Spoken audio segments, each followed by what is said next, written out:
Subscribe करें और bell दबाएं ताकि कोई खबर रह न जाए। पोलियो का प्रोग्राम इस मुल्क भर में जारी है। कतरे पिलाए जा रहे हैं पोलियो के, और अगर आपके घर पे आएँ तो आप भी उनको वेलकम कीजिए और उनका शुक्रिया भी अदा कीजिए कि वो आपके घर पे आए, क्योंकि ये भी एक बड़ी सहूलत है जो वो आपको दे रहे हैं। पोलियो वायरस फैलने की सबसे बड़ी वजह सफाई का ना होना है। ये वायरस गटर लाइनों में सीवरेज के जरिए एक शहर से दूसरे शहर मुंतकिल हो रहा है। और क्या आपको नहीं लगता कि इस्लामी तालीमात पर अमल करके हमें पोलियो समेत बहुत सी इस तरह की बीमारियों से छुटकारा हासिल करना चाहिए? इस्लाम का सबसे पहला निज़ाम है सफाई।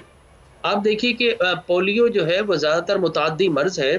ये इंसान से इंसान में भी फैलता है और फिर इसके साथ साथ गंदगी और गिलाजत हो उसमें ये परवान चढ़ता है।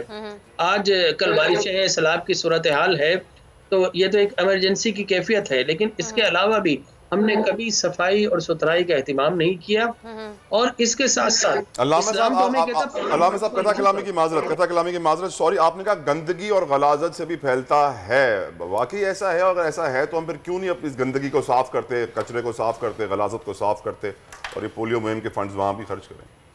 कुछ उलमा नुमा जोहला, ये बड़ा अहम लफ्ज़ है, उलमा नुमा, वो ऐसे लोग हैं जो लोगों के जहनों को परागंदा करते हैं, मुख्तलिफ तसव्वुरात पेश करते हैं कि साहब देखिए ये पोलियो के जितने भी आप कतरे और ड्रॉप्स पिलाते हैं इसके अंदर कोई ऐसी चीज़ है जिससे इंसान जो है उसका पूरा रिप्रोडक्टिव सिस्टम मुतासिर होता है और वो बांझ हो जाते हैं।